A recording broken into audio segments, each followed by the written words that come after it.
para falar un poquinho sobre cogomelos, hai que desmitificar certas cousas e comentar certas cousas como se adoitaban coñecer. Por exemplo, justamente acabamos de falar dos fungos que afectan as árbores como un fungo parásito. Eses fungos son aqueles, son un grupo de fungos que se nutren do entorno, atacando principalmente aos organismos, xa sexan especies vegetales, especies animais ou incluso outras especies de fungos. Existen fungos que aliméntanse de outros fungos. Esta división que imos ver a continuación é importante coñecela porque define a nutrición que existe. E, lóxicamente, se un fungo precisa relacionarse con carballeiras ou con castiñeiros, con parásitos, precisa esa relación intrínseca, interespecífica, entre o fungo e a árbore, que afecta a produción. Outros, o grupo de cogomelos xa non teñen por que ter tanta especificidade.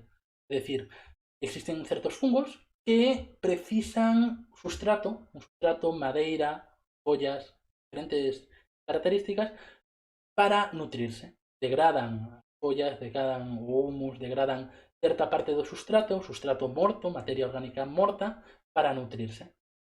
Aquí, como vemos, temos unha gran variedade de exemplos que xa, como vemos, non precisan de por sí unha especificidade do substrato. E xa vamos a ver un poquinho máis claro isto con este último caso, como pode ser o caso da lepistanuda, do Cryptocibodora, ou máis importante da Macrorhiziota procera, que podedesme decir, claro, eu justamente a Macrorhiziota procera atopoa tamén noutros ambientes, atopoa tamén en prados, atopoa tamén en eirais. Claro, porque esta especie precisa principalmente unha asociación cun substrato humícola. Ainda que existen certas tendencias a atopalas con certas especies herbáceas, iso dos prados.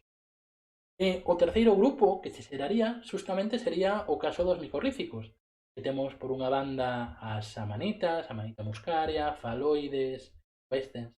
E por aquí vemos que temos aquí unha escondidiña que é a amanita cesárea, que se adoita dar justamente nas zonas onde hai unha maior temperatura e que por aquí por Galicia poden ser un poquinho menos frecuente, adoitanse a topar en certas zonas puntuais, como por exemplo en de Valdeorras, pero pouco a pouco, co aumento da temperatura, imos a ver, deiros anos, como esta especie vai a ir aparecendo en proporción. Existen xa outras especies que asociamos un poquinho máis co que son as micorrizas, os boletus, os diferentes especies de boletus, Boletus erythropus, Boletus edulis. Estos xa os asociamos un poquinho máis tanto coa micorriza como cos árboles micorrizados, dos que falaremos nun rato. Vale? Por poñer un exemplo máis, para que teñades aquí variedade, temos tamén asociados en castiñeiros a Rusula cianosanta, o Cantarellus cibarius e o Cratarellus cornucopioides. Aquí hai un poquinho de variedade de todo, ainda falta un poquinho máis, vámoslo comentar agora. Pero falando justamente desta división entre fungos micorríficos, fungos aprotróficos e fungos parásitos, vou volver un poquinho para atrás, se me permitides, e imos falar justamente do caso da Armillaria melea e do que en realidad está ocorrendo a día de hoxe con moitos fungos. Esta clasificación realmente son unhas clasificacións que facemos nós para poder comunicarnos, para poder falar do xeito sinxelo dos cogomelos, pero a bioloxía dos organismos non son tan sinxelos. E, por exemplo, temos aquí o caso justamente dun dos cogomelos máis coñecidos, duns parásitos que máis afectan a moitas producións, tanto frutícolas como a nivel forestal, que é a Armillaria melea. Este conxunto de fungos o que fan é justamente afectar todo a produción. Porque certamente é un fungo que azoitamos falar de él como parásito.